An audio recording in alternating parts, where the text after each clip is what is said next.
할렐루야. 말씀을 함께 보겠습니다. 마가복음 11장 12절. 이튿날 그들이 베다니에서 나왔을 때에 예수께서 시장하신지라. 아멘.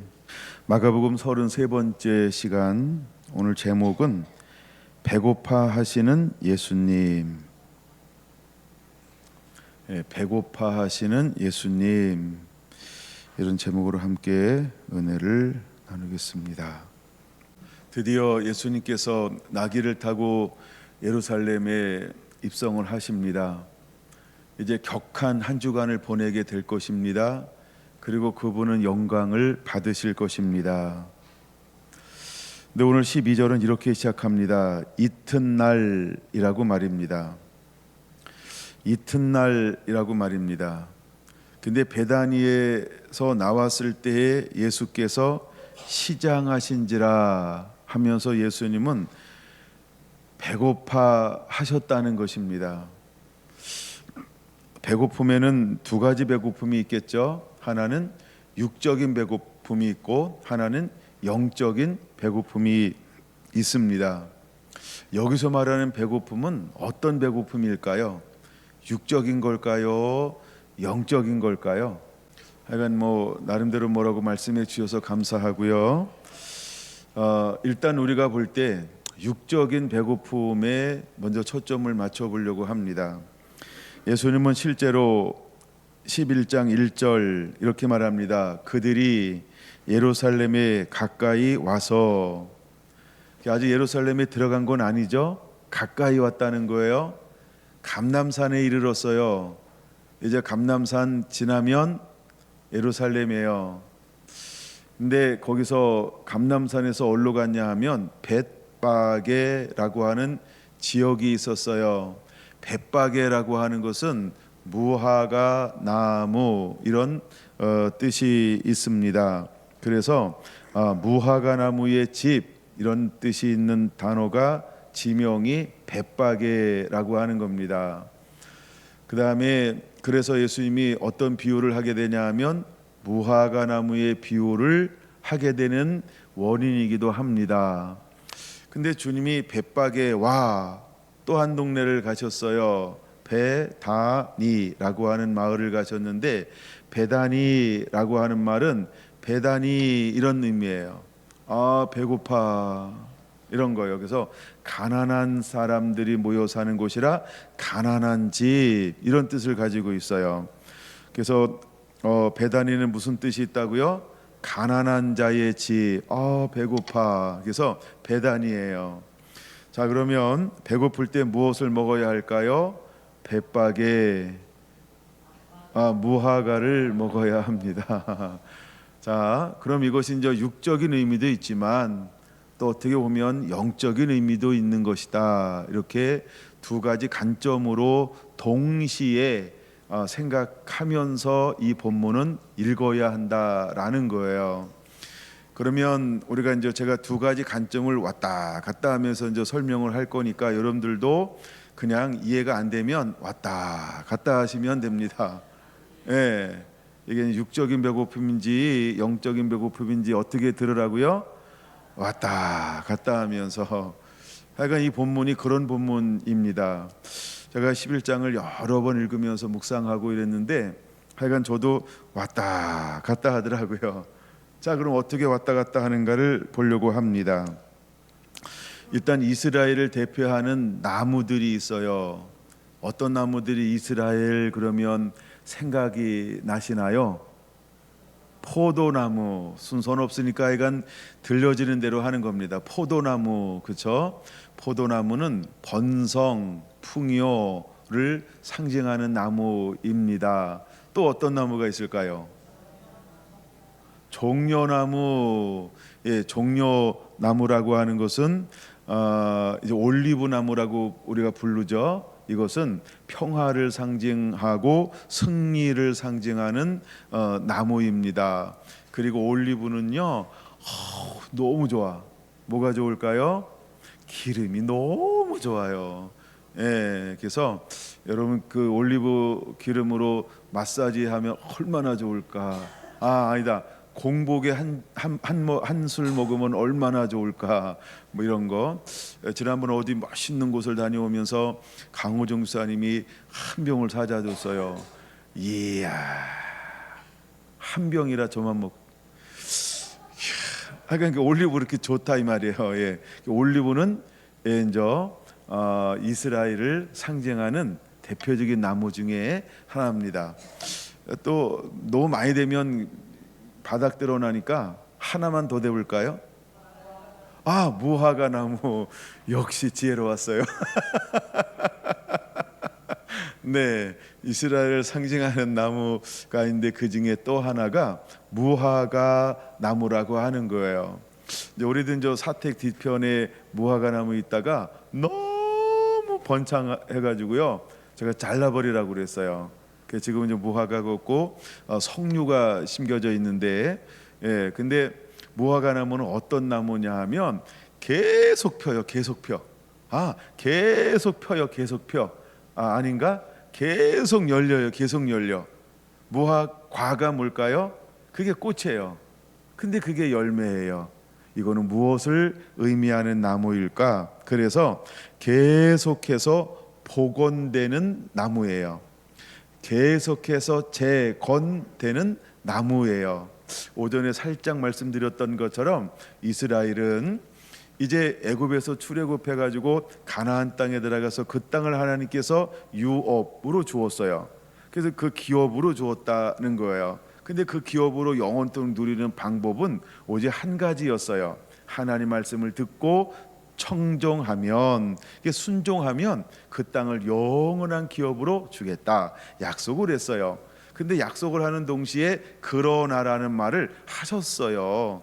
그러나라는 말은 뭐냐 하면 너희가 순종하면 영원한 유업이 될 것이지만 불순종하면 내가 너를 토하여 낼 것이다 라고 말씀했어요. 근데 이스라엘은 순종만 했죠. 그러면 얼마나 좋겠어요. 성경의 대부분의 역사는 어떤 게 기록되어져 있냐 하면 불순종하여 살고 있는 이스라엘을 기록하고 있다는 거예요. 그래서 하나님께서 이스라엘을 어떻게 했냐 하면 토하여 내었어요.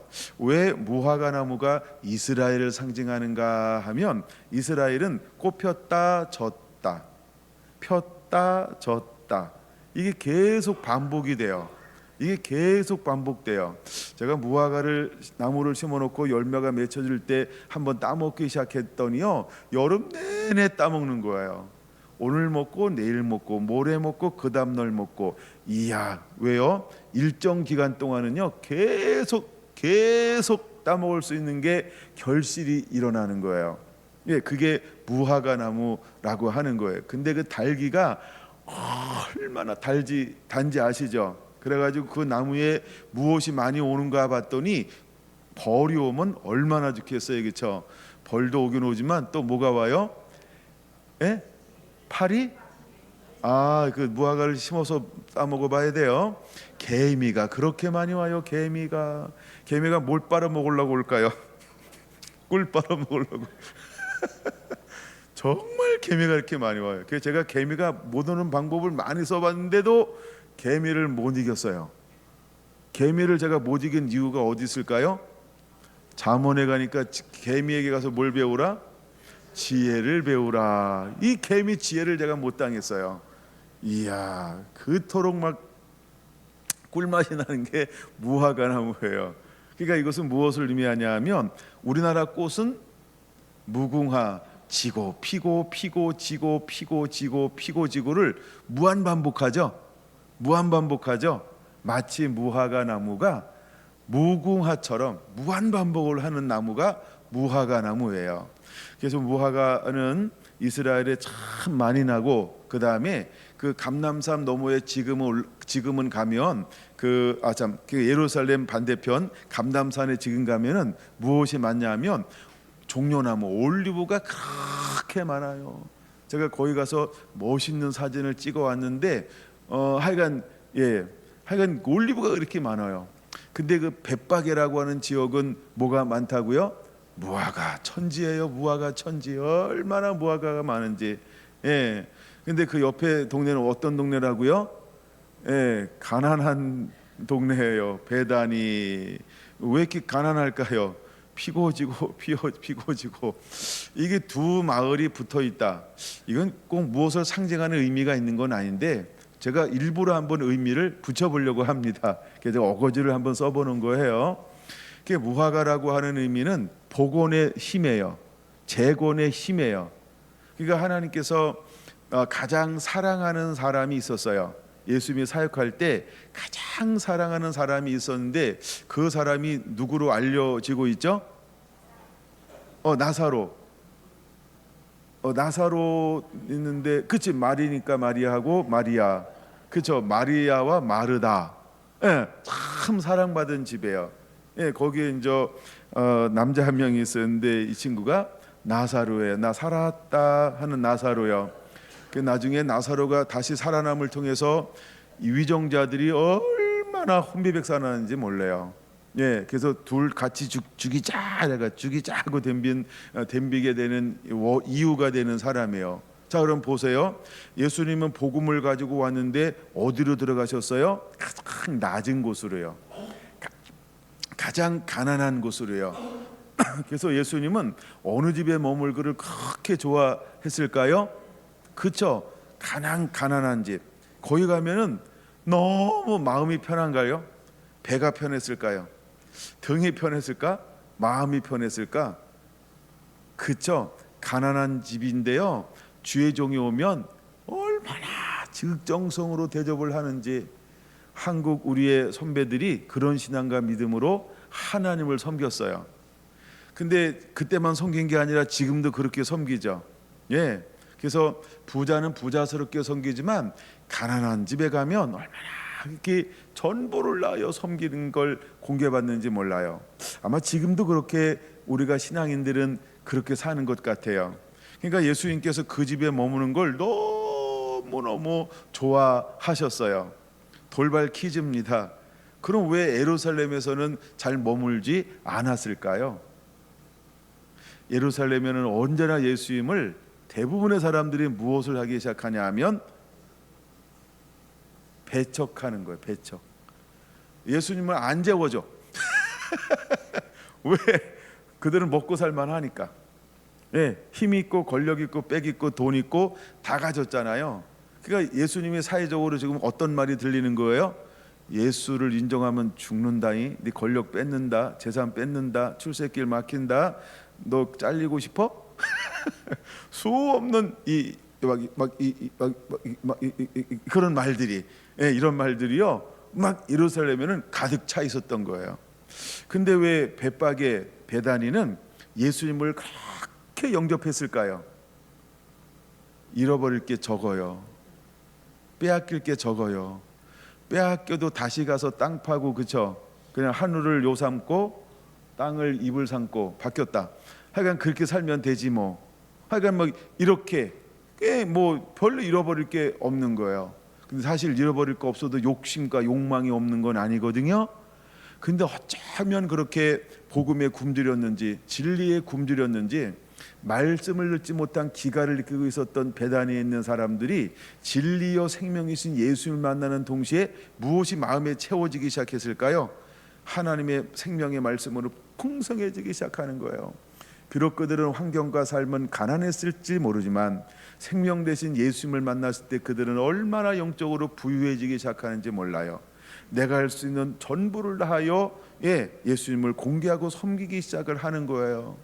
여러분, 예수님의 죽음을 맞이할 때 옥합을 깨트렸던 사건은 다른 데서 일어나는 게 아니에요. 여러분, 이해가 가지고 있었던 200데나리온이나 더하는 이거는요, 정말 그 동네에서 최고의 부자일지도 몰라요. 아니면 정말 평생 동안 시집 한번 가겠다고 준비한 건데 그거를 누구한테 깨트리는 거예요? 그렇죠? 예수님께요. 그는 삶 전부를 드린 거와 같은 의미가 있었던 거예요. 이토록 예수님께서 사랑받는 곳이 어디냐 하면 베단이었다라고 하는 거예요. 근데 이상하지 않아요? 이틀이 지남에 그들이 베다니에서 나왔을 때에 예수께서 뭐 하신지라? 어머나 오늘 마리아가 마르다가 그쵸? 무슨 일이 있나? 왜 마르다는 왜 식사 준비를 안 했을까? 그런 생각 안 해봤어요?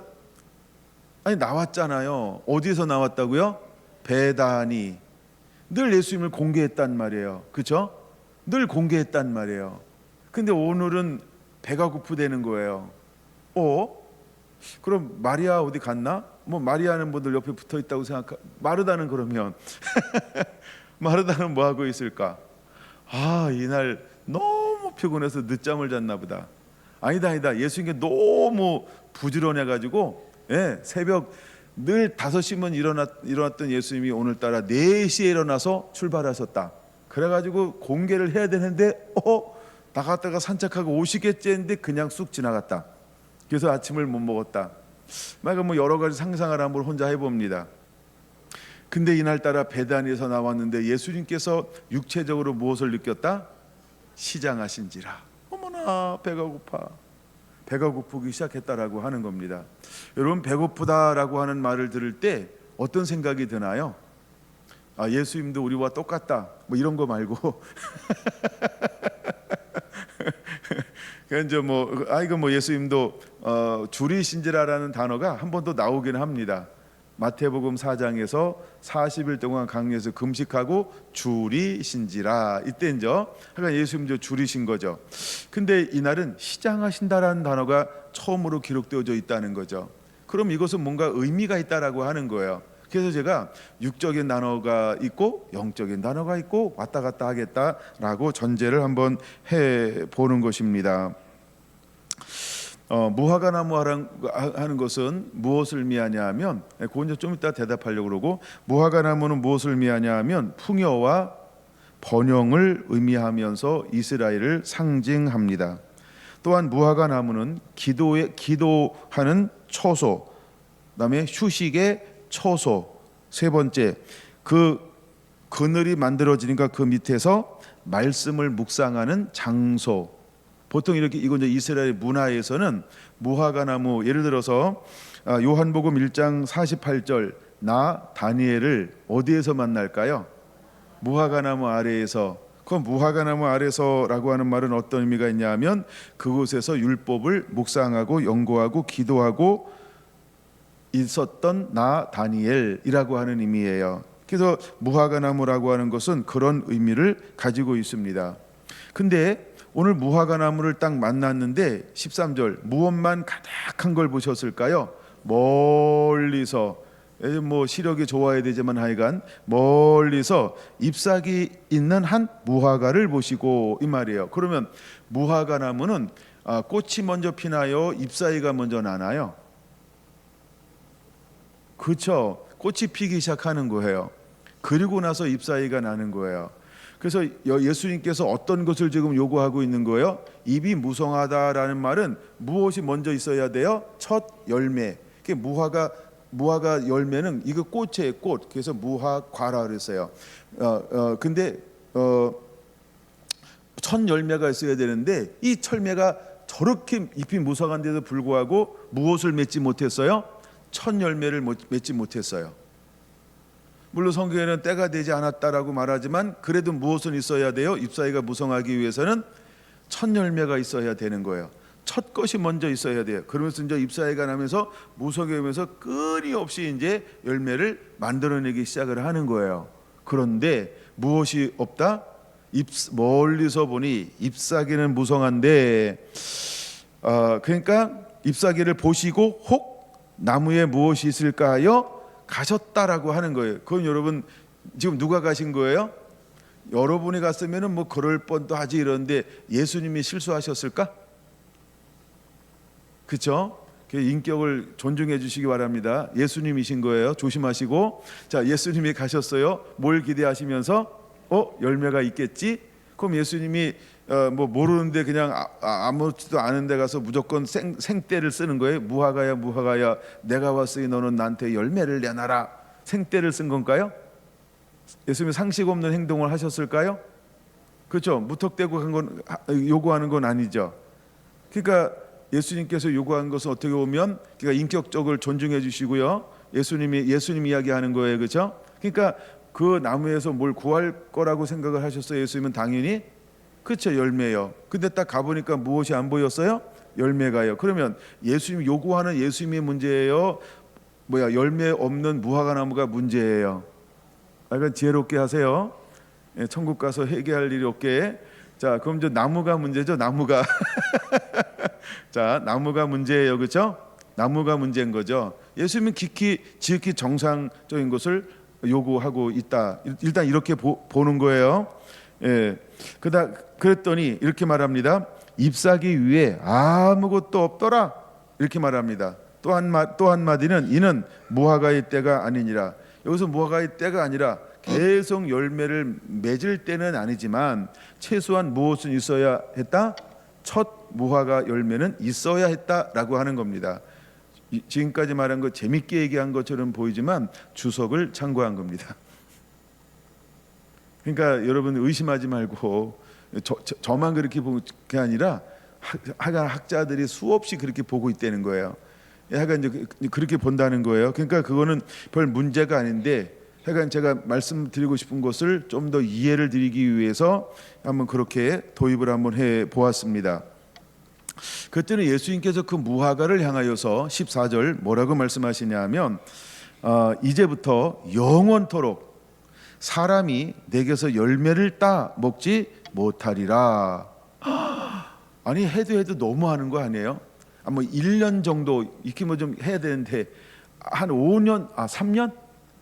5년만 벌이가 없어도 이건 진짜 엄청난 어려움인데, 여러분 5년 동안 월급 안 받고 일하세요. 그럼 누가 일하겠어요, 그렇죠? 그럼 이 나무는 뭐 살아있을 이유가 있겠어요? 5년 동안 열매 못 한다고요? 아이고 잘됐네, 놀자, 이러고 나무가 좋아할까요? 그러니까 이 나무로서는 이게 어마어마한 지금 말씀을 하는 거예요, 그렇죠? 근데 뭔가 잘 한거할 수도 없어. 이게 누가 한 말씀이기 때문에, 그렇죠? 지나가는 베드로가 했으면 미친 소리 하고 있네, 이렇게 어떻게 보면 받아칠지도 모르는데 지금 누가 하신 거예요? 그렇죠. 예. 또 가룟 유다가 했으면 이게 정신없는 얘기하고 있네, 이럴 수도 있어, 그렇죠? 근데 누가 하신 얘기라고요? 예수님께서 하신 얘기를 하는 거예요. 그러니까 이거는 육적인 게 아니고 무슨 얘기를 한 거예요? 영적인 얘기를 하고 있는 거예요. 그러면 이 무화과는 무엇을 상징하는 걸로 예수님이 지금 바라보는 거예요? 그렇죠. 이스라엘이요. 근데 이스라엘이 그냥 이스라엘이 아니고 기득권을 가지고 있는, 이렇게 표현할게요, 통치자들과 권세자들을 말하는 거예요. 누구를 말한다고요? 통치자들과 권세자들을 말하는 거예요. 이제 예수님을 핍박하는데 앞장서는 사람들을 소개하는 건 이런 단어로 소개합니다. 대제사장들과 방백들과 그 다음에 서기관들과 또 하나가 나오는데 장로들과, 이런 네 단어가 나옵니다. 이들을 향하여 말하는 거예요. 이들을 향하여 말하는 거예요. 근데 이들의 100% 이런 게 아니에요. 이들의 대다수는, 이런 의미예요. 속으로 깊이 들어가면. 그래서 실제로 그들의 대다수는 어떻게 됐을까라고 할 때, 이제부터는 영원토록 사람이 내게서 열매를 따 먹지 못하리라. 실제로 그 시대, 예수님 시대의 기득권을 가지고 있는 사람들은 어떻게 됐을까? 물론 나중에 이제 사도행전에 오면은 누구도 주께로 돌아오더라, 이런 것이 기록되어져 있어요. 수많은 제사장도 주의 도에 복종하더라. 그럼 제사장 무리가 돌아왔단 말이에요, 그렇죠? 그러니까 여기서 말하는 영원토록, 이제부터는 영원토록 사람이 내게서라고 하는, 이 내게서라고 하는 것은 그 시대에 예를 들어서 대제사장 이름도 알잖아요, 그렇죠? 가봐야 하나 안 가봐야 하나, 가야바 있잖아요. 그래서 가야바를 중심으로 해서 기득권을 가려서 권력을 행사하고 있는 사람들, 이런 사람들을 말하는 거예요. 그 당시 이제 제사장이 보통 2,000명 정도가 있었다고 말하나요? 7,000명이 있었다고 말하나요? 그러니까 그 정도의 숫자의 제사장들이 있었어요. 그 중에 전부를 말하는 게 아니에요. 이 시대에 이 부정한 권력을 가지고 끊임없이 그 시대에 영향을 미치고 있는 사람들, 이런 사람들을 말해요. 이런 관점은 어디서 온 거냐면 이런 겁니다. 이것도 많이 묵상해봐야 돼. 저도 이거 다시 묵상하고 있긴 해요. 그게 뭐냐면 20세 이상 계수된 사람과 20세 이상 계수되지 않은 사람, 하나님 이렇게 나누시죠. 똑같은 것처럼 이 당시도 모든 제사장 이렇게 말하는 게 아니에요. 그럼 여기서 말하는 대제사장이다라고 할 때 어떤 사람이에요? 기득권을 가진 사람들, 이런 사람들을 말하는 거예요. 그런 의미로 이 단어를 생각해 봐야 한다는 겁니다. 자, 그래야 이제 성경 전체를 볼 때 충돌이 일어나지 않아요. 예, 그 충돌이 일어나지 않아서 해석할 수 있게 될 거다라고 하는 것입니다. 자, 그러면 입만 무성하다라고 할 때, 입만 무성하다라고 할 때 밭 중에서 어떤 밭에 해당되는 걸까요? 입만 무성하다라고 할 때 어떤 밭에 해당된다? 그렇죠? 그냥 따라오세요. 가시밭에 해당됩니다. 예, 입만 무성하다라고. 왜? 입만 무성하고 뭐하지 못하느니라? 결실하지 못하느니라라고 마가복음에는 4장에서 이제 다루고 있어요. 마가복음 4장에서 다루고 있죠. 그러면 그들은 입만 무성한데 결실하지 못하나니, 결실이 못하니까 시장에 먹고 싶어 딱 갔는데 뭘 먹어야 돼요? 그쵸? 다 염소가 돼야 돼요. 입만 먹어야 돼요. 뭔 없어요? 무화과는 없어요. 그러니까 염소가 돼야 되는 거죠. 근데 입만 무성하다. 가시밭의 특징이 뭐냐 하면 세 가지 때문에 입만 무성한데 결실이 없어요. 그들은 입만 무성하다라고 하는 것은 무엇을 가지고 사는 사람일까요? 가시밭은 세 가지 특징. 첫째, 염려. 아까 말한 건 두 번째예요. 첫째는 염려예요. 모든 세상의 염려와 자, 보세요. 왜 기득권을 가진 사람들은 그렇게 피가 말랐을까요? 염려 근심은 피를 말리거든요. 왜 이 사람들은 그렇게 피가 말랐을까요? 그렇죠? 이 권력을 놓치고 싶지 않은 거예요. 그것도 권력이라고. 그것도 권력은 권력이. 이거 놓지 않으려고요.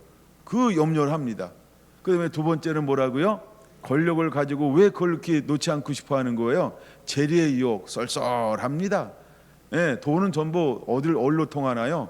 권력으로 통합니다. 기업으로 통하는 게 아니고, 예, 그래서 권력으로 통하죠. 예, 그 다음에 세 번째가 뭐라고요? 예, 이제 권력도 있고 돈도 있으니까 뭘 해야 돼요? 향락. 세 번째가 이제 향락이에요. 갑자기 눈을 세 바퀴 돌리는 분들이 몇 명 보여서 이게 마가복음 4장으로 가야 됩니다. 마가복음 4장 19절 보겠습니다. 19절, 세상의 염려와 재물의 유혹과 셋째가 뭐라고요? 기타 욕심이 들어와 말씀을 막아 결실하지 못하게 되는 자요. 이렇게 이제 가시밭에 대해서 설명합니다. 그러면 예수님 당시에 기득권을 가지고 있는 사람들은 무화과 나무인데 그 무화과가 무엇이 없다? 열매가 없다. 그러니까 열매가 없다는 결실하지 못하는 거죠. 결실하지 못하니까 어떤 밭의 나무? 가시밭에 심어진 나무라고 하는 거예요. 그러니까 그들은 뭐가 없어요? 열매. 근데 열매가 없는 이유가 세 가지. 뭐라고요? 첫째, 세상의 염려. 둘째, 재리의 유혹. 셋째, 기타 욕심. 마태복음에는 향락. 이렇게 또 나와요. 그러니까 이 세 가지로 말미암아 이 모든 걸 다 잃어버리게 됐다라고 하는 거예요. 그럼 오늘 우리도 이제 우리가 기득권층이잖아요. 기독교인. 그렇죠? 이제 우리가 교회에서도 먼저 된 사람은 기득권이잖아요. 뭐 윤미자 권사님을 누가 따라가겠어요? 그렇죠? 교회를 나가지 않는 한 먼저 등록한 사람을 어떻게 따라가요? 그렇죠? 예, 아무도 못 따라가지. 그러니까 어떤 의미에서 뭐가 된 거예요? 기득권. 이렇게 된 거예요. 그렇죠? 예, 이제 20년 이상 된 사람들은 기득권 이런 거예요. 그렇죠? 하여간 뭐 그런 거예요. 15년 이상 됐다고 할까요? 그럼 몇 분 더 집어넣을 수 있긴 한데, 예, 그래서 그게 이제 기득권 이런 의미가 되는 거예요. 이런 의미가 되는 거죠. 근데 기득권이 딱 됐는데 이제 때를 따르는 열매를 구하는데 만약에 열매가 없다. 그럼 왜 열매가 없는 걸까요? 간단합니다. 세 가지. 그래서 4가지가 아니어서 다행이에요. 세 가지가 없는 거예요. 이게 뭐예요? 예, 세상의 염려요. 둘째, 재리의 유혹이요. 셋째, 기타 욕심이요. 이 세 가지는 하나의 흐름을 가지고 있다라고 하는 거죠. 예, 그래서 결실하지 못하게 막습니다. 근데 예수님께서 이제 속량, 구속, 십자가를 지기 위해서 들어가신 거예요. 그리고 이제 왔다 갔다 하는 동시에 베다니에서 실제로 밥을 먹었는지 안 먹었는지는 모르지만 그건 모르는 건데 어떤 성경은 뭐라고 이야기하고 있다? 시장하신지라. 그러니까 마리아가 아차 한 거예요. 마리아가 실수한 게 예수님 너무 그날따라 부지런했다. 하여간 이렇게 보자는 거죠. 근데 예수님이 시장하셨다는 거예요. 그래서 상징적으로 보여주는 걸까요? 무엇인가 후대에 예수님께서 말씀하고 싶은 영적 의미가 있는 걸까요? 이날따라 무화과를 보시고 한 번도 나무를 저주한 적이 없거든요. 그렇죠? 나무를 저주한 게 없어요. 근데 여기서는 예수님께서 나무를 저주하고 있어요. 그럼 이 나무는 나무인가, 이 나무는 그렇죠, 나라인가 할 때 이것은 나라라고 하는 것이고, 나라 중에서 누구? 통치자와 권세자들을 말하는 것이다. 예, 말하는 것이다 라는 의미라고 하는 거죠. 그러면서 이 비유가 한 번으로 끝나는 게 아니고 문맥으로 보면 한 이야기 건너뛰어서 그 다음에 또 기록하고 있다라고 하는 거예요. 이제 그 중간에 있는 것이 뭐냐면 예수님께서 나와서 다시 올라갔어요. 15절, 그들이 예루살렘에 들어가니라. 그러면 밥 먹고 갔어요? 밥 안 먹고 갔어요? 안 먹고 갔어요. 자, 그러면 성전에 가셨어요. 누가 먹을 걸 드렸을까요? 안 드렸을까요? 드렸을까요? 안 드렸을까요? 이거 저 혼자 생각하는 건데, 이런 상황이면 먹을 시간이 없었을 것이다. 나는 이제 상황적 설명을 한번 설명을 해볼 수 있어요. 왜냐하면 예수님께서 성전에 들어가셔서 뭘 했냐 하면 일단 매매하는 자들을 꾸짖었어. 그리고 둘러 엎었어. 그러면 밥 먹을 수 있을까요? 밥 못 먹을까요? 그렇죠. 못 먹을 확률이 굉장히 높다. 음에 꼬르륵. 그리고 다 그걸 사역을 마치고 나오다가 20절, 그들이 아침에 지나갈 때 무화과 나무가 뿌리째 마른 것을 보고 베드로가 생각이 나서 여짜오되. 그렇죠? 시간일 때 무화과 나무를 분명히 명령했단 말이겠죠? 근데 나올 때 딱 보니까, 그러니까 이게 아직 시간이 어떻게 된 거예요? 아침에 많이 지난 거예요? 많이 지난 거예요? 그렇죠, 많이 지난 거죠. 그러니까 약간 이른 새벽에 나온 것 같아요. 제가 소설 쓰는 건 아닌 걸 문맥으로 다 나오죠. 그러니까 약간 평상시보다 좀 일찍 나오신 것 같아. 그래가지고 올라가다가 해서 아침에 딱 들어가서 하나 앞에 이제 아침 번제, 아침 9시 예배가 있거든요. 그때 이제 기도회를 하기 위해서 사람들이 모이잖아요. 들어가는데 뭘 하는 걸 본 거예요? 예, 매매하는 사람들이 보고 성전을 강도의 굴로 만든 걸 보면서 성전을 정화하는 일을 하고 나오는 거예요. 근데 그렇게 많은 걸 한 것처럼 보이는데 아직도 때로 말하면 아직 때가 뭐예요? 아직 시작이야. 아침에 우리가 아침에 시작해요? 낮에 시작해요? 그거 봐요, 시작이잖아요. 아침에. 그러니까 그렇게 시간이 많이 안 지난 거예요. 근데 여전히 예수님은 뭐 하시다? 음에 배고파. 시작한 건 아직 가시지 않았어요. 근데 아침에라는 단어가 나오잖아요. 그렇죠? 그랬더니 그것을 눈여겨본 사람이 있었다. 이런 제자가 있었으면 얼마나 좋을까. 그렇죠? 하여간 난 그런 제자가 있으면 되게 행복해. 근데 그 제자가 누구였어요? 베드로가 생각이 나서 여짜오되 예수님 보시옵소서, 저주하신 무화과 나무가 말랐나이다. 와우. 그럼 언제 예수님이 무화과 나무를 저주하신 거예요? 그쵸, 새벽에. 와, 드디어 이제 막 추리력이 생기셨어요. 추리력이 생겼어요. 네, 이제 소설 써도 됩니다. 네, 자, 추리력이 생겼어. 자, 그래서 저주했는데, 시간이 얼마나 지났을까? 한 2-3시간? 그러니까 많이 지나야 3시간이야. 그러니까 그렇게 시간이 많이 지나지 않았는데 무화과나무가 실제로, 이건 팩트죠? 실제로 어떻게 됐어요? 말랐어. 우와. 그러니까 그걸 딱 보는 순간 놀란 사람은 누굴까요? 그렇죠, 베드로. 나 여러분 다 놀랬으면 좋겠어요. 예. 그래서 예수님께서 이제 묻는 거예요. 무화과가 말랐나이다 이랬단 말이에요. 근데 예수님은요, 어떤 얘기를 해요? 전혀 다른 이야기를 해요. 그게 뭐냐 하면 하나님을 믿으라. 그러면서 예수님께서 제자들에게 무엇을 가리키는가 여러분 잘 보세요. 기도를 가리키고 있어요. 기도인데 어떤 기도를 가리키는 거예요? 믿음의 기도를 가리키는 거예요. 그러니까 전혀 무화과 나무하고는 생뚱맞은 걸 지금 예수님께서 제자들에게 가르치고 있죠. 그러니까 일단은 배는 고파봐야 돼요. 일단 오늘 주제가 이건데 시장하신지라.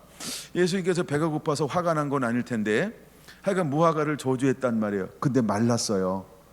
그러니까 실제로 예수님 당시에 기득권을 가지고 있는 사람들은 전부 어떻게 됐을까요? 이 사람들은 마태복음 24장에 보면은 전부 외식하는 자인데 천국을 들어갈 생각도 없고 오히려 천국 문을 닫아버렸고 남들이 들어가려고 하는 것도 들어가지 못하게 하고 배나도 지옥 자식 만드는 사람들이었단 말이에요. 그럼 이 사람들은 어떻게 됐을까요? 그렇죠? 예수님께서 그들을 그 당시에 있는 그 기득권층을 평가한 것만 딱 보면, 그것만 딱 놓고 보면 요 사람들은 불못에 들어갔을까, 창고에 들어갔을까, 천국에 갔을까, 그렇죠? 그것만 가지고 딱 평가하면 제가 볼 때는 지옥 갔을 것 같아요. 하여간 그 평가만 가지고 딱 본다 그러면 예외상을 만들지 마세요. 헷갈리니까. 그러니까 그 사항만 딱 보면 이 사람들은 지옥 갈 사람들이라는 거예요. 근데 그 사항을 딱 보고서 뿌리채 말랐는지라 이렇게 말하고 있어요. 그냥 잎사귀가 마른 게 아니고요, 줄기가 마른 게 아니고요, 무엇째 마른 걸 봤어요? 그렇죠. 거기 보세요. 20절 보면 보죠. 포도나무가 뿌리째 마른 것을 보고 베드로가 지금 뭐 했어요? 땅 파기 아니면 베드로가 투시력에 생겼어요. 뭘 봤어요? 뿌리를 봤어요. 여러분, 뿌리가 보여요? 근데 어떻게 베드로는 뿌리를 봤을까? 나도 신기해. 성경 읽으면서 이걸 내가 어떻게든지 재밌게 꾸며보려고 해도 못 꾸미겠어. 그러니까 신기한 능력이에요. 그렇죠? 여기는 놀라운 하나님의 영적 의미가 있는 거예요. 영적 의미가 있는 거예요. 왜 뿌리째 말리게 했을까요? 그렇죠? 다시는 그 씨가 번성하지 못하도록, 다시는 그를 통해서 어떤 씨도 만들어져서 더 이상 퍼지지 않고 그냥 너 하나로 끝났으면 좋겠다, 이런 의미가 있어요. 그러니까 이건 저주죠. 그 어떤 저주일까요? 출애굽 10계명에 나오는 두 번째 저주예요. 그거다 이렇게 연결시켜야 돼요. 뿌리째 말랐다라고 하는 건 무엇을 하나님이 완전히 끝나버린 거예요? 종족 번식이요. 더 이상 너는 너의 나무로서의 구실을 할 수가 없어. 일순간이 아니야. 이거는 네가 실수로 한 게 아니야. 이것은 너는 의도적, 다시 말해서 너는 회심에 이렇게 어떤 것을 해도 다시 돌이켜 회개할 수 없는 상태가 되었다. 이거 완악 완고죠. 그래서 하나님이 그 시대의 종교적인 지도자들을요 전부 죽여버리는 거예요. 그렇게 됐을 거다. 왜냐하면 이런 게 성경에 많이 기록되어져 있잖아요. 얼른 생각나는 게 저는 지금 생각나는 게 뭐냐면 열 정탐꾼이요. 즉시 죽여버려요. 그다음에 하나님께 개인을 통해서 그 집안 전체를 즉시 죽여버려요. 간이요. 그러니까 즉시 죽여버리는 성경이 있죠. 그다음에 하나님께서 어떤 지파를요 땅을 열어서 즉시 죽여버려요. 그렇죠? 또 하나님께서 어떤 두 지파를요 전부 죽여버려요. 왜 그렇게 했을까요?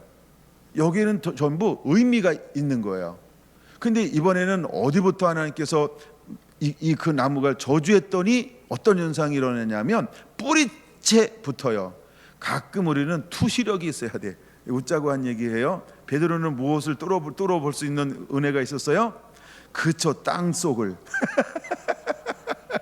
땅을 뚫어보는 은혜가 있었어요.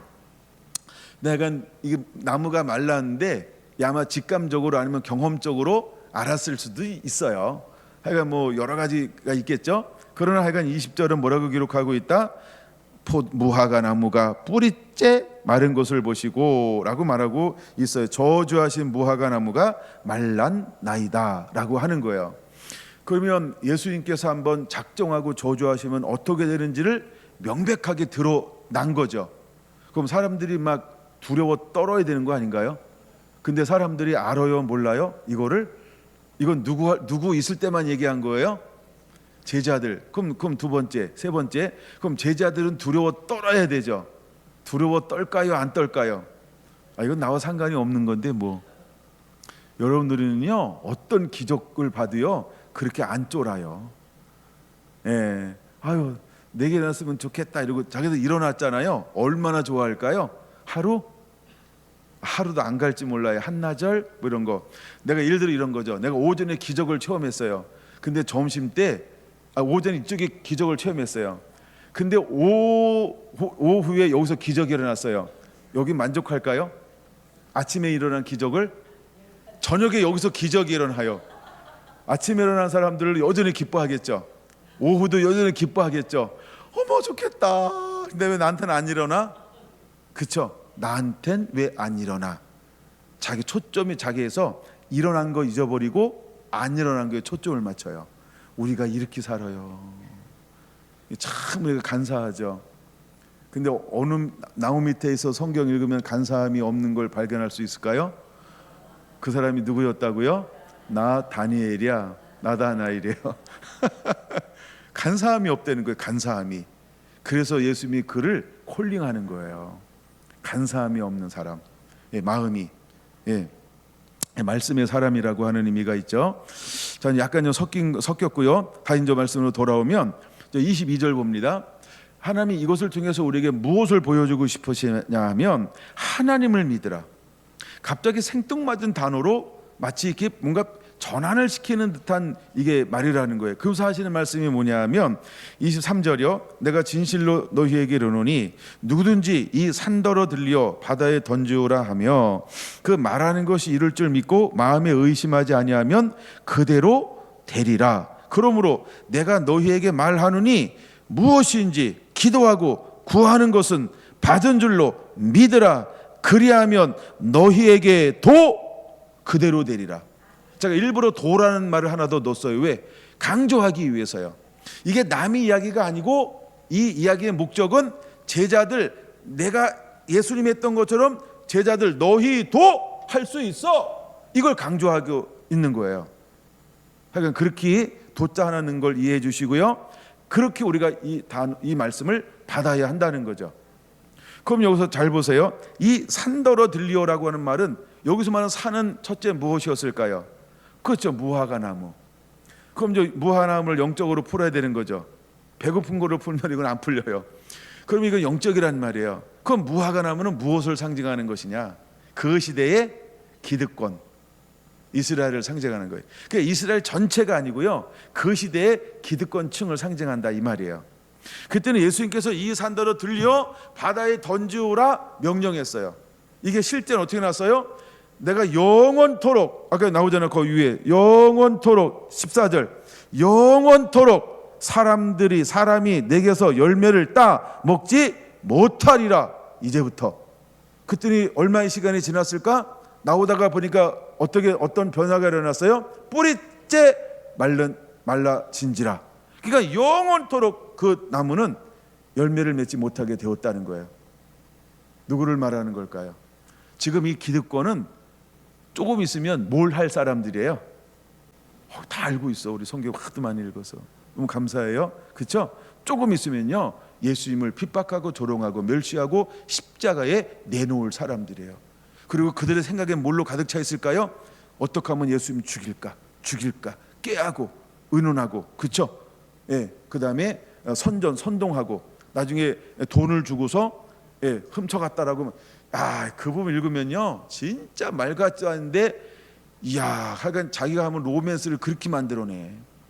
돈 주고요, 그 다음에 굳게 지켜라 세 번이나 나와 이런 단어가. 근데 이제 예수님이 실제로 부활하셨잖아요. 그랬더니 돈을 주면서 뭐라고 말해? 야, 괜찮아, 내가 저기 총독에게 말해가지고 아무 문제 없게 만들게. 가서 거짓말로 퍼뜨려. 뭐라고요? 예수님의 제자들이 도둑질에 갔다. 아니, 굳게 지키라고 했잖아. 그러면 예수님이 시체를 잊어버렸다. 그러면 문책해야 되는 거야, 안 해야 되는 거예요? 이건 한 10년 울고 먹어야 되는 거 아닌가요? 그렇죠? 10년 울고 먹어야 되는 죄가 아닌가요? 근데 정치적으로 싹 만들어버려요. 오늘 시대사항과 여러분들이 응용 적용하시기 바랍니다. 궁금하면 제자훈련 때 해드릴게요. 그러니까 이런 걸 성경을 읽으면서 보는 거예요. 그러니까 사단이 얼마나 음행한 존재인지.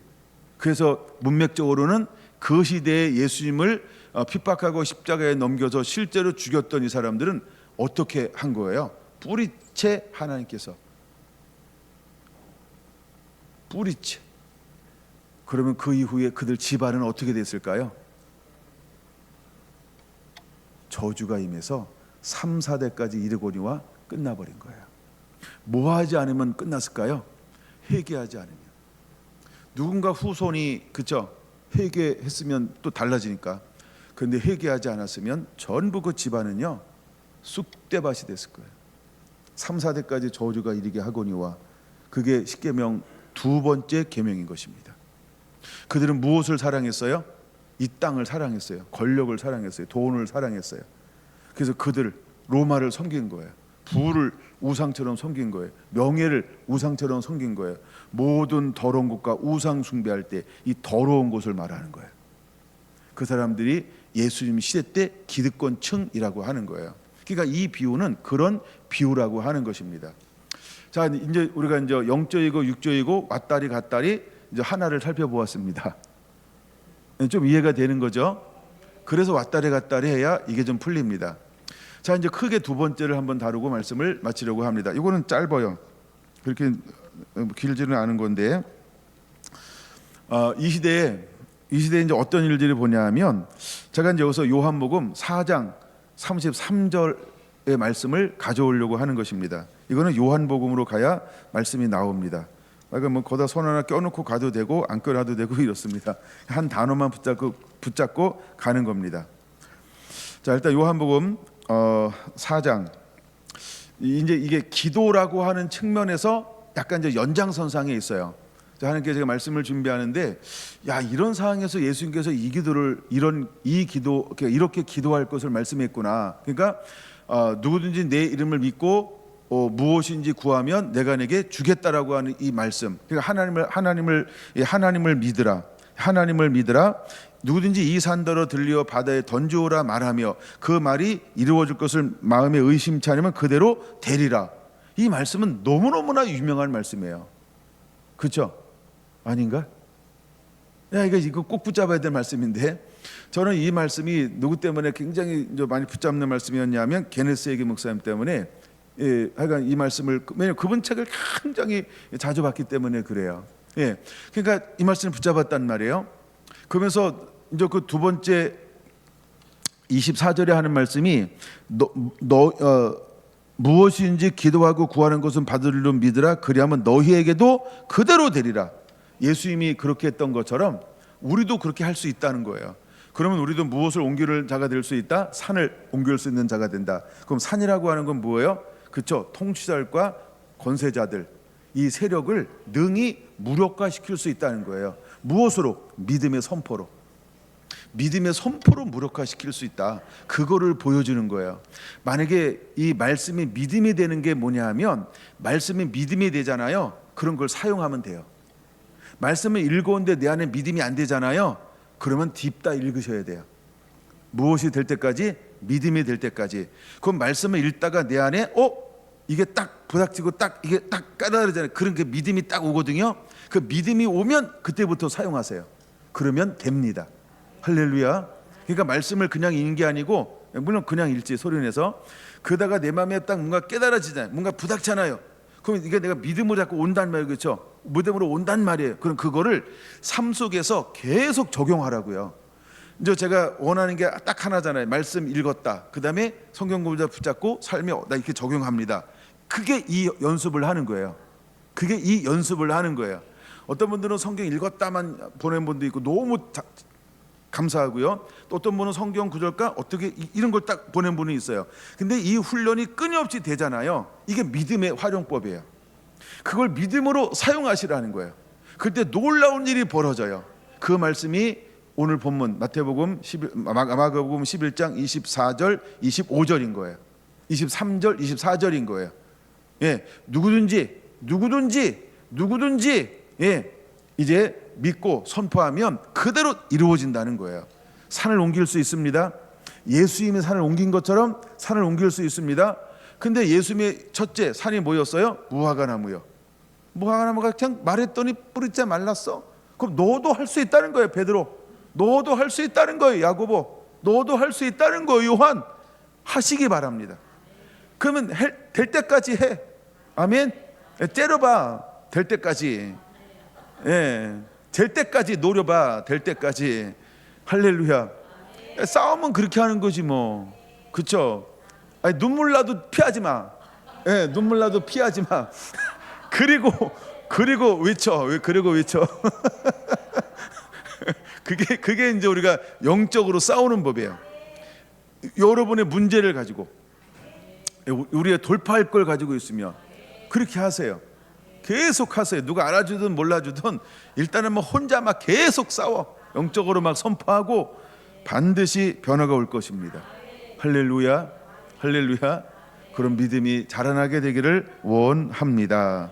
자, 제가 요한복음 갔다가 다시 이제 뒤로 갔다가 또 갔다 했으니까 이제 요한복음 4장을 정말 봐야 되는데, 저기 이제 왜 요한복음 4장을 보냐면 시장하신지라. 이제 이걸 좀 더 깊이 들어가기 위해서 온 거예요. 자, 예수님께서는 시장하셨을까요? 안 시장하셨을까요? 그렇지, 시장하셨지. 예, 그래서 제자들을 어디로 보냈어요? 시장으로 보냈어요.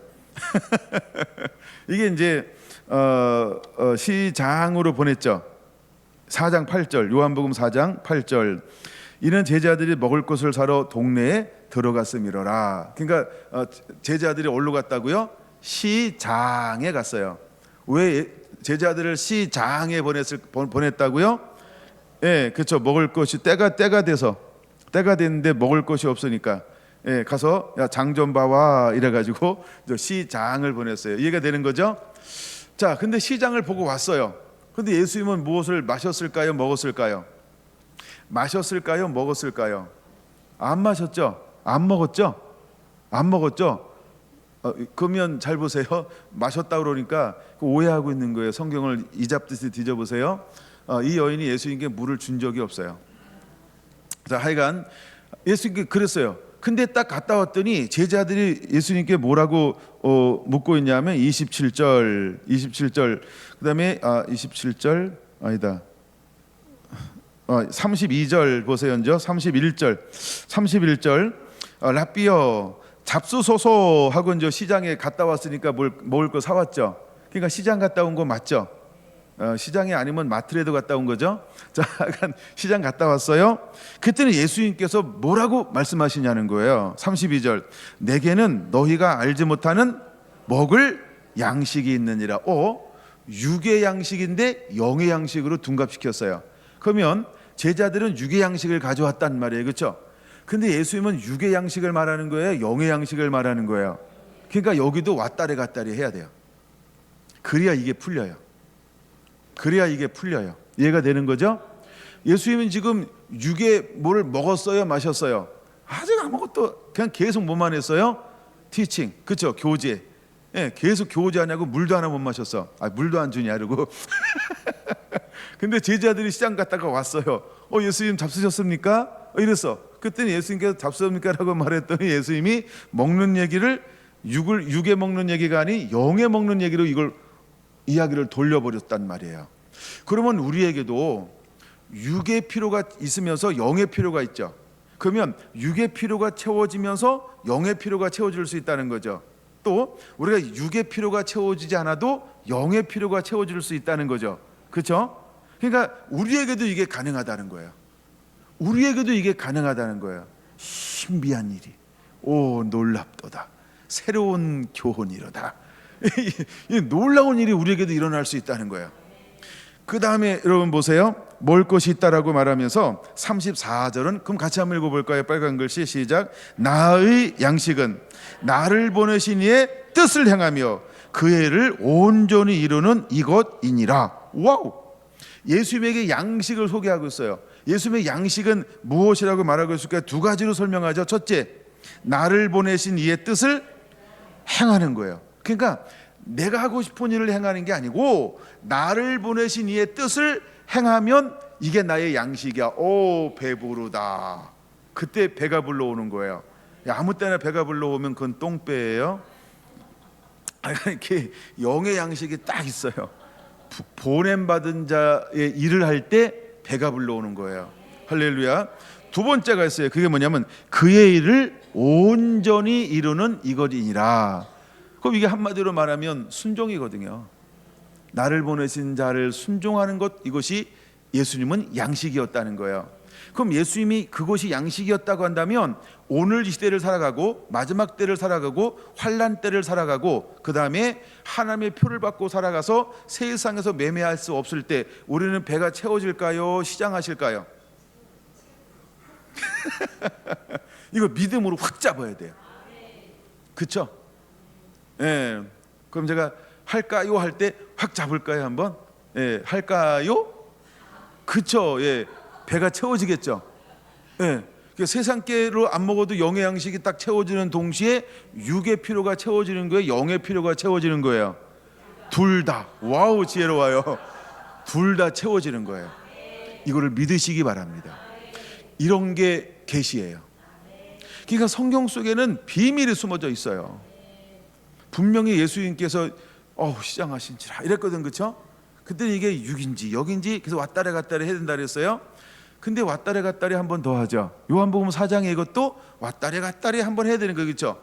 그러니까 자기는 육의 양식을 분명히 아직 안 먹었다는 말이에요. 근데 예수님께서 어떤 걸 했어요? 영의 양식, 즉 보냄받은 자의 일을 행하는 것, 이게 영의 양식을 채우는 법이에요. 그때는 무엇이 채워졌어요? 영도 채워지고, 채워지는 동시에 뭐도 채워지고, 육도 채워져서 꼬르륵이 아니고 배불러 이렇게 할 수 있어요. 이해하시고, 그렇죠? 그러니까 배가 부르다 이 말이에요. 그러니까 하나님의 일하신 방법은 우리가 하는 거랑 다르다는 거예요. 할렐루야. 그러므로 이제 우리는 배 고프신 배 고파하는 예수님이 왜 배고파했는지를 이해할 수 있어야 돼요. 그래야만 내가 배고플 때 예수님처럼 채워지는 놀라운 은혜가 임하게 될 줄로 믿습니다. 할렐루야. 예, 3장 34절 보겠습니다. 그러면 이제 우리가 사는 시대는 어떤 시대가 올 거냐면 아모스 8장 11절처럼 여호와의 말씀을 듣지 못한 기갈이 올 거예요. 자, 기갈은 뭐 한 거예요? 배고파. 그게 기갈이죠. 여호와의 말씀을 듣지 못한 기갈이 와요. 그럼 기갈이라는 단어는 배고픔이라는 거예요.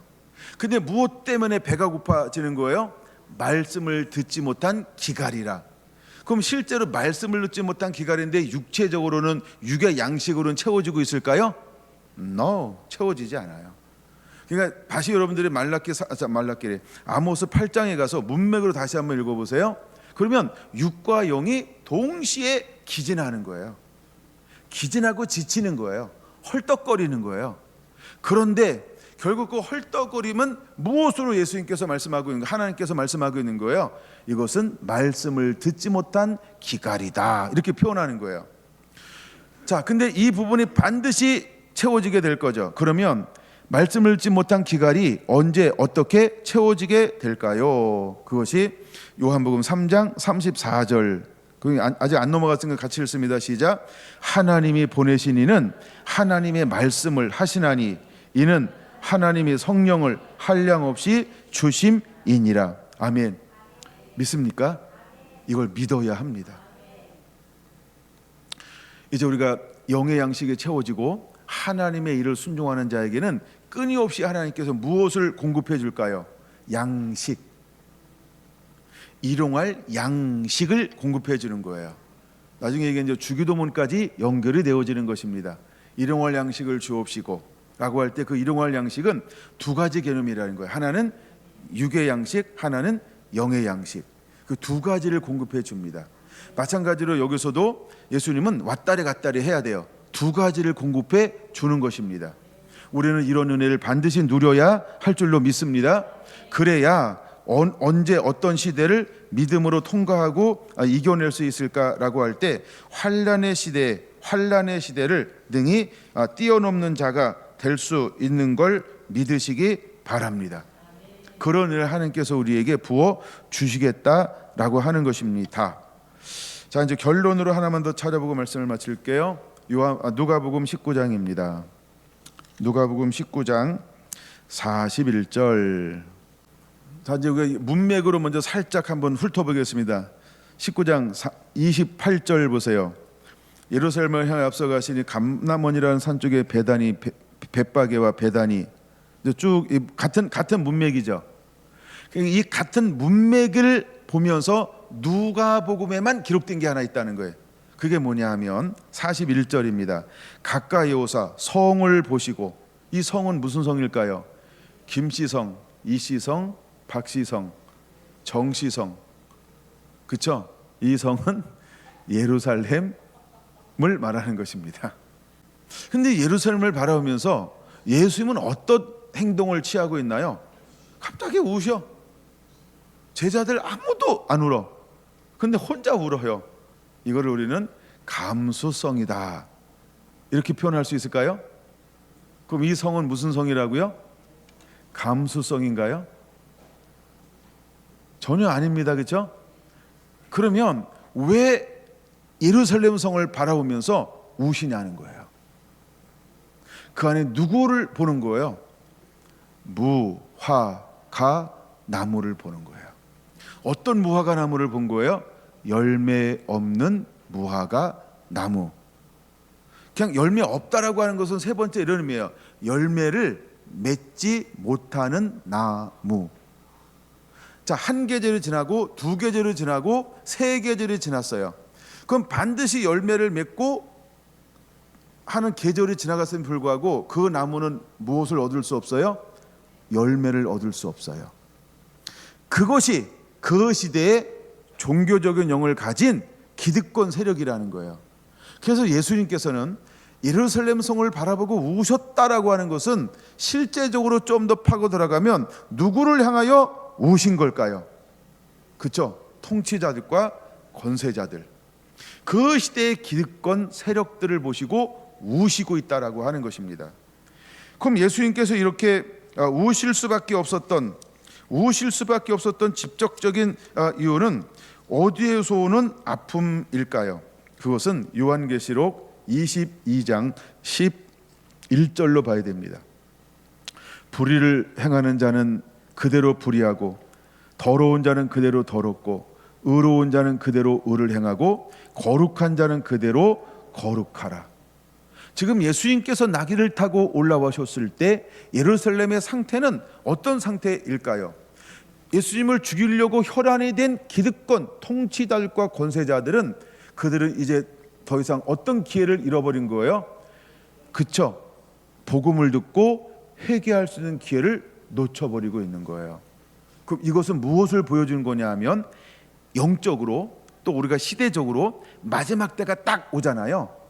그러면 패옥한 사람은 어떤 은혜가 임해도 회개하지 않습니다. 회개를 못합니다. 이걸 우리는 마지막 때라고 그러는 거예요. 그래서 더러운 자는 더럽고, 그렇죠? 불의한 자는 불의하고, 그 다음에 거룩한 자는 거룩하고, 깨끗한 자는 깨끗하고. 그럼 우리는 그 때가 오기 전에 어떤 사람으로 하나님 앞에 준비된 사람이 되어야 할까요? 깨어있는 자, 깨어있는 자, 깨어있는 자. 그러므로 지금 말씀에 흠뻑 젖어져야 하는 겁니다. 그러므로 지금 멈출 수 없는 기도, 부르짖어 기도하는 사람이 되어야 합니다. 그러므로 우리는 멈출 수 없는 예배자가 되어야 합니다. 그러므로 우리는 멈추지 않는 찬양을 올리는 자가 되어야 하는 겁니다. 지금 하나님은 그 사람들을 찾는 거예요.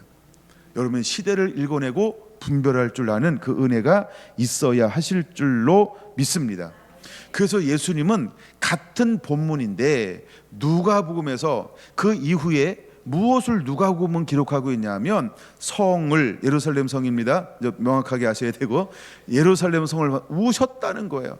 우셨다, 궁휼히 여기셨다, 애통하셨다, 하나님의 그를 불쌍히 여기신다. 근데 이걸 알았으면 얼마나 좋았을까라고 하는 그 잃어버린 영혼을 향한 하나님의 눈물. 우리 마음에 어떤 마음이 있어야 할까요? 동일한 마음이요. 잃어버린 것에 대한 같은 우시는 그 마음, 그 마음이 있어야 돼요. 하여간 그 마음이 우리 안에 일어나야 한다는 거예요. 나머지는 문맥으로 보세요. 42절 같은 경우 하나만, 42절만 보고 넘어갈게요. 너희도 오늘 평화에 관한 일을 알았다면 좋았을 뻔하였거니와 지금 너희 눈에, 그러니까 기득권층이 눈이 뒤집혔잖아요. 빨간 불로, 파란 불로, 눈이 휙 돌아갔잖아요. 그러니까 보고 싶은 것만 보잖아요. 그들이 지금 무엇이 혈안이 되었어요? 그렇죠? 예수를 어떻게 죽일까 이거요. 똑같은 겁니다, 여러분. 우리도 뭐에 하나 꽂히잖아요, 잘못된 거. 그러면 이거 눈깔 뒤집힌 거라 하잖아요. 그러면 못 보는 겁니다. 42절 오늘 평화에 관한 일을 알았더라면 좋았을 뻔하였거니와 지금 너희 눈에 숨겨졌도다. 우리는 그런 세대를 걸어갈 겁니다. 들어가야 합니다. 예수님처럼. 그러므로 이제 우리도 시장에 해야 합니다. 그러면 주님은 때와 시에 맞는 하나님의 계시로 우리를 충분히 먹여줄 것입니다. 채워줄 것입니다. 깨닫게 할 것입니다. 그리고 인도하실 것입니다. 여러분에게 그런 은혜가 임하게 되기를 예수님의 이름으로 축원합니다.